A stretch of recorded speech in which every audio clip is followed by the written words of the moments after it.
পরন্ত বিকেলবেলায় গ্রামীণ বাজারের সৌন্দর্য প্রতিটি বাঙালির হৃদয়কে আবেগ আপ্লুত করে।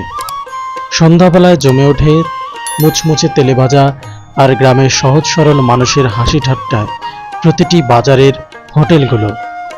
গ্রামীণ বাজারের হোটেল আমার বরাবরই আকর্ষণের জায়গা, যেখানে আমি আপনাদের দেখানোর চেষ্টা করি গ্রামের অত্যন্ত সহজ সরল একটি মানুষ কিভাবে হাটের মধ্যে এসে ভরপুর কম দামের মধ্যেই তার ভোজন শেষ করে আবার বাড়ির উদ্দেশ্যে চলে যায়। চলুন ভিডিওটি শুরু করি।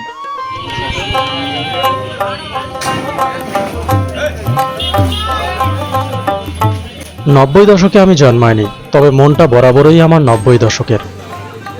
উত্তম কুমার, সুচিত্রা সেন কিংবা পুরনো বাংলা ছায়াছবিগুলোতে 90 দশকের গ্রামীণ জীবন এবং হাটগুলো খুব স্পষ্টভাবেই দেখতে পাওয়া যায়।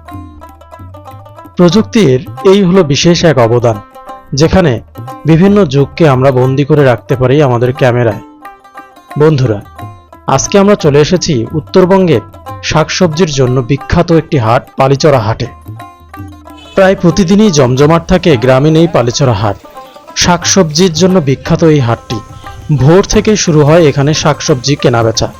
আজকে এই হাটে আপনাদেরকে দেখাবো গ্রামের মানুষজন কি ধরনের খাবার খেতে পছন্দ করে এই গ্রামীণ হাটে। তো চলুন খেয়ে দেখি।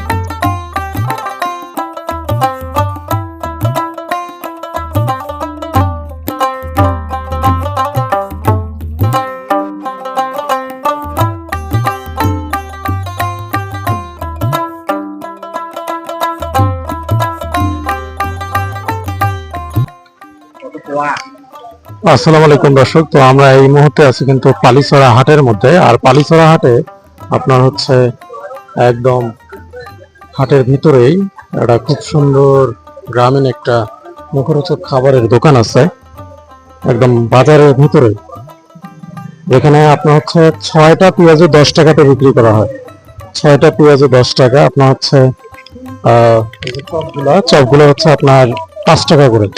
আর গুলগুলিয়া কত করে চাচা? 6টায় 10 টাকা। এই যে পেঁয়াজের রেটে ওটাও হচ্ছে আপনার 6টায় 10 টাকা। এই যে গুলগুলিয়া, তো গুলগুলিয়ার সাইজটা যদি দেখাই, এটা হলো গুলগুলিয়ার সাইজ। আর 6টা হচ্ছে আপনার 10 টাকা। এই যে 6টায় 10 টাকা। আর চাচা কিন্তু হচ্ছে রেগুলার বসেন নাকি? প্রতিদিনই বসেন? ও হাটের দিন না, উনি হচ্ছে আপনার প্রতিদিনই বসে। একদম এই যে সবজি বাজারের ঠিক পাশেই ওনার এই স্ট্রিট ফুডের দোকানটা, একদম গ্রামীণ ভাজা পোড়ার দোকান। তাছাড়া তাও আপনার হচ্ছে পার ডে পেঁয়াজ কতশো বিক্রি হয়? মিনিমাম পার ডে 2-2.5 হাজার। তো পার ডে হচ্ছে আপনার পেঁয়াজ 2-2.5 হাজার বিক্রি হয় এনার এই ছোট্ট ভাজা পোড়ার দোকানটাতে। আর এনার একটা অ্যাসিস্ট্যান্ট আছে, উনিও কিন্তু হচ্ছে বয়স্ক, অনেক প্রচুর বয়স্ক। আর এই যে ওনার দোকানটা ঠিক এইরকম, বেশ ভালো, অনেক ভালো লাগলো। আর আপনার হচ্ছে এইদিকে হচ্ছে রোড, পাশে হচ্ছে কাঁচা বাজার। তো পেঁয়াজ হচ্ছে এই যে এইরকম সাইজ। আর পেঁয়াজ হচ্ছে বেসন নাই, বেশ মুচমুচা কিন্তু পেঁয়াজটা। আপনাদেরকে যদি দেখাই, একবার খাওয়ায় দেখাই, এই যে এইরকম হচ্ছে সাইজ আপনার।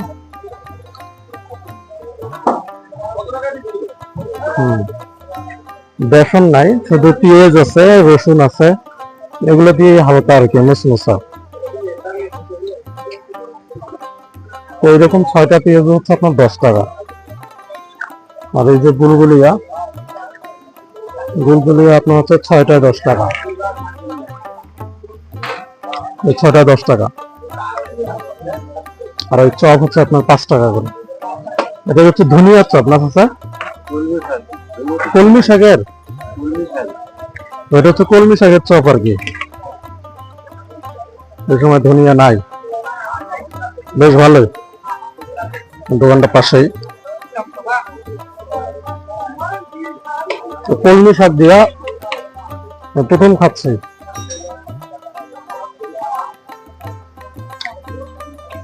ভালোই আছে।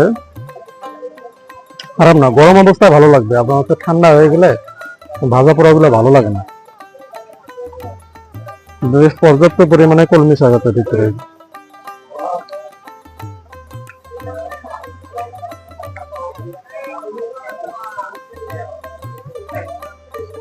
আর এই শাকের জন্য হচ্ছে আপনার পালিচরা কিন্তু বিখ্যাত, তাই না চাচা? প্রচুর শাক আবাদ হয় এই পালিচরাতে। আপনার সকালবেলা করে প্রচুর শাক এখান থেকে রংপুর শহর সহ বিভিন্ন জায়গায় কিন্তু শাকগুলো চলে যায়। আর এই শাকের চপ হচ্ছে এই যে কলমি শাক। সবজিও না, সবজির জন্য বিখ্যাত।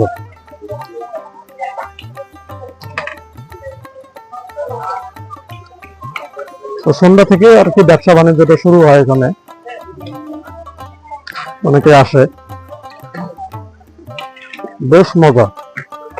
তো গ্রামে এরকম গ্রামীণ হাটগুলোতে এখন ভাজা পোড়া প্রায় বিক্রি হয় না বলা চলে। আগে হয়তো, আগে প্রচুর ভাজা পোড়া বিক্রি হতো, কিন্তু এখন আর সেরকম বিক্রি হয় না। যে বাঁশের কুলার মধ্যে রাখতেছে, ঝুড়ির মধ্যে বাঁশের। আচ্ছা, আগের মতো কি এরকম ভাজা পোড়া বিক্রি হয় হাটগুলোতে? হয় না, না, খুবই কম।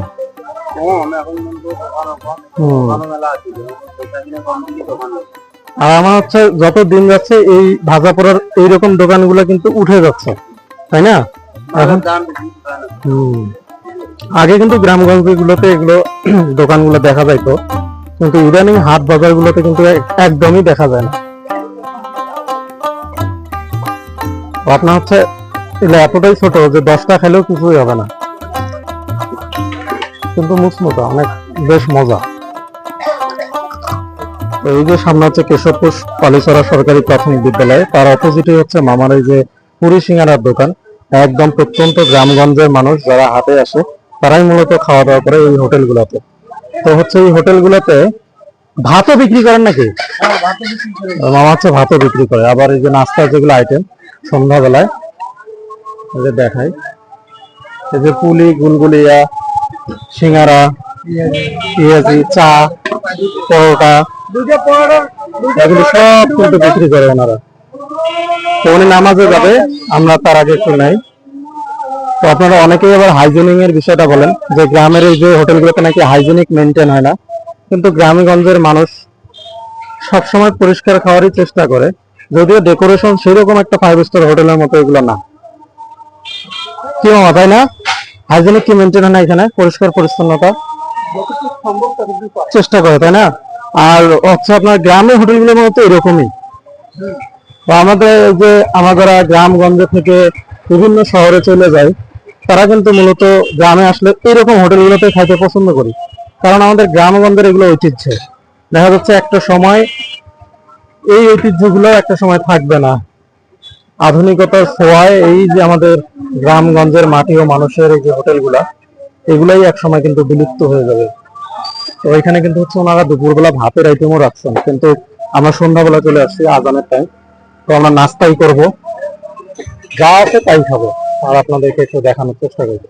চাও বিক্রি করে, দুধ চা আছে, লাল চা আছে, নাস্তা আছে, দুপুরবেলা ভাতের আইটেম আছে। তো আমরা এই যে পালিতলাতে চলে আসছি, এই যে রংপুরের পালিতলা, যেটা শাকসবজির জন্য বিখ্যাত একটা হাট, পাইকারি হাট। এখানে প্রত্যেকটা সবজিতেও দেখেন এই যে শাক, এটা হচ্ছে আপনার পুঁই শাক। এই যে পুঁই শাক দেওয়া আছে, আলু দিয়ে একটা সবজি, পাশাপাশি এখানে হচ্ছে মসুর ডাল দেওয়া আছে। কিন্তু শহরের হোটেলগুলোতে ম্যাক্সিমাম বুটের ডাল বা অ্যাঙ্কুরের ডাল থাকে। আর এখানে পুরি আছে, যে গ্রামের মানুষজন আপনার সন্ধ্যাবেলায় এই পুরির আইটেমটা খায় বেশি। সিঙ্গারা আছে, গুলগুলি আছে, আর একটা পেঁয়াজি আছে। তো আমরা সবগুলো এক একটা করে আইটেম নিয়ে নিচ্ছি আপনাদেরকে দেখানোর জন্য জাস্ট।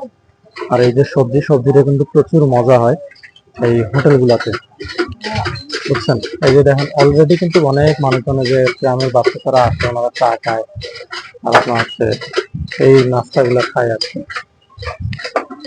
তো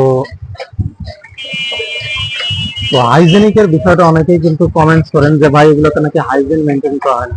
কিন্তু ভাই দেখেন, হাইজেন যত আধুনিক হচ্ছে তত মানুষের অসুখ বেশি হচ্ছে। পুরানা দিনের মানুষদের অসুখ খুব কম হতো, কারণ তারা তো হাইজেনিকের যে চিন্তা ভাবনাটা এটাই থাকতো না। বড় বড় রেস্টুরেন্ট গুলোতে বড় বড় ধরনের যেগুলো হচ্ছে ময়লা আবর্জনা, যেমন আপনার হচ্ছে পোল্ট্রি মুরগি, শহরের বিভিন্ন হোটেলে মরা পোল্ট্রি মুরগিও বিক্রি করা হয়, এটা হয়তো আপনারা জানেন। কিন্তু গ্রামে গঞ্জে সব জিনিস টাটকা। এখন সবজি একটা খাবেন, এই যে এই সবজিটা, এটাও কিন্তু একদম টাটকা। আর গ্রামের মানুষ কখনোই সেই রকম করে দুই নাম্বারই করতে ওস্তাদ না, বুঝছেন? তাহলে আমরা একটু সবজিটা দিয়ে খেয়ে নেই। এই যে সবজি,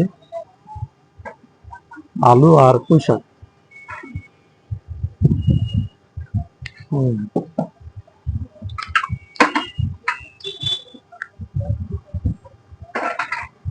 একদম বাসায় যেভাবে আলু এবং পুঁই শাক রান্না করে, ভাত দিয়ে আপনারা যেভাবে খান সেই রকম।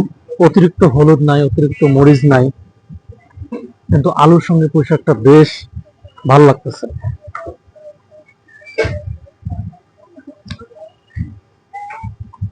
এত বড় একটা পুরি খেলে এমনিতেই পেট ভরে যায়, আর একটা চা খাবে, ব্যাস। হ্যাঁ, এটা দুধ চা দিয়ে। এই যে পুঁই শাক।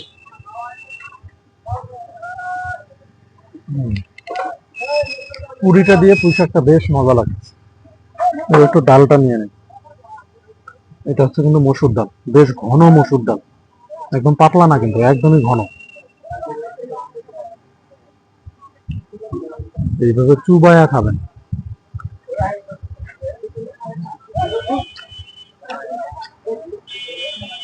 আপনার মসুর ডালটাতে একটু মনে হয় লবণ কম হয়েছে, আর একটু লবণ দিলে একদম মসুর ডালটা জমে যেত।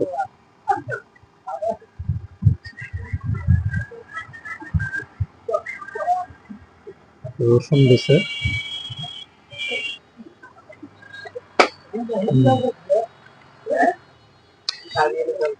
সবজিটা দিয়ে বেশ ভালো লাগতেছে পুরিটা।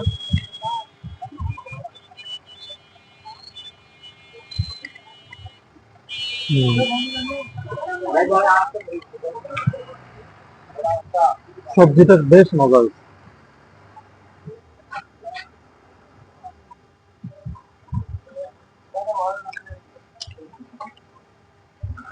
এটা হচ্ছে পেঁয়াজ, এটা অবশ্যই অ্যাঙ্করের ডালের, বেশ মসমস।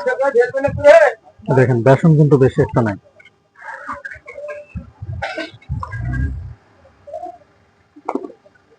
পুরিটা হচ্ছে আপনার পেঁয়াজটা হচ্ছে বেশ কয়েক ঘন্টা আগে ভাজা, মিনিমাম 2 থেকে 3 ঘন্টা আগে হবে। কারণ অলরেডি হচ্ছে সন্ধ্যা হয়ে গেছে, 7টা প্রায় বাজে। ওনারা দোকান খুলছে মেবি পেঁয়াজ ভাজতে 4টার দিকে। কিন্তু মজা আছে, গরম থাকলে আরো মজা লাগতো।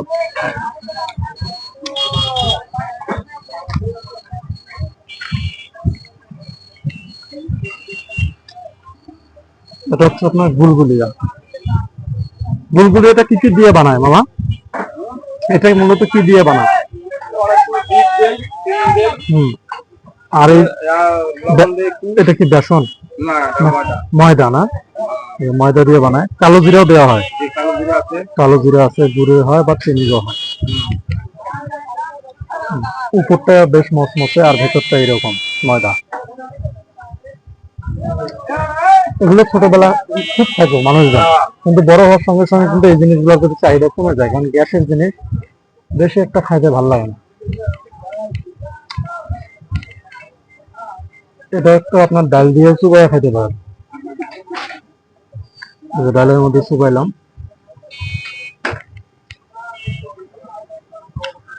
ডাল দিয়ে ভালো লাগতেছে।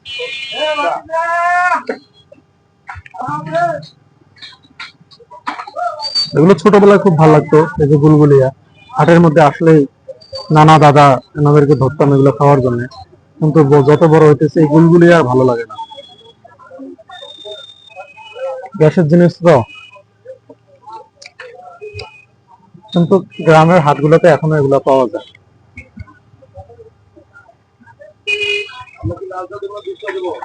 আমাকে আমার দুধ চা দেবেন। এই যে চা নিয়ে নিলাম, আর আমাদের খাওয়া দাওয়া কিন্তু শেষ করে দিলাম, বুঝছেন? চা দিয়ে আজকের মতো ভিডিওটা শেষ করবো। তো সবাই ভালো থাকবেন, সুস্থ থাকবেন। আর চাটা কিন্তু ভালো হচ্ছে, বেশ খাঁটি গরুর দুধের একটা সেন্ট আসতেছে দুধ চায়ের মধ্যে, বেশ ভালো। আর দুধ চায়ের মধ্যে মিষ্টি না হলে আমি আবার খাইতে পাই না, মিষ্টিটা আমার লাগে, তো মিষ্টিটা একদম পারফেক্ট হয়েছে। যাই হোক, সবাই ভালো থাকবেন, সুস্থ থাকবেন, ভিডিওটি বেশি বেশি শেয়ার করবেন।